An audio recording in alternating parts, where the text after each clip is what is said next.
ხო და კიდე ერთი რაღაც მინდა ვთქვა. კი. 1.18 მასშტაბში პირველი კაბრიოლეტია ხუთაშვილის. ხო. ჩვენთან პირველი ხო, ჩვენ არხზე პირველი კაბრიოლეტია, კი ბატონო. გავაგრძელებ, ხო? ხო. დაიწყო 50-იან წლებში. მაშინ გამოვიდა BMW-ს ერთ-ერთი ულამაზესი მანქანა. მე ვიტყვი მაგას მინდა.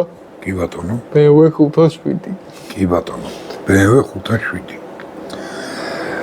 რომელიც რაი მართლა ძალიან ლამაზი მანქანა იყო. გეთანხმები.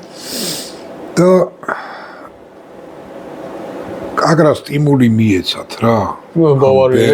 ბავარიელებს ამ BMW-ს წარმომადგენლობას, რომ თან ეს ბოქსტერის ვარიანტი პატარა მოდელი, რასაც ქვია რა, ზომით პატარა მოდელი BMW-ში Z სიმბოლოთი დაეწყოთ გამოშვება.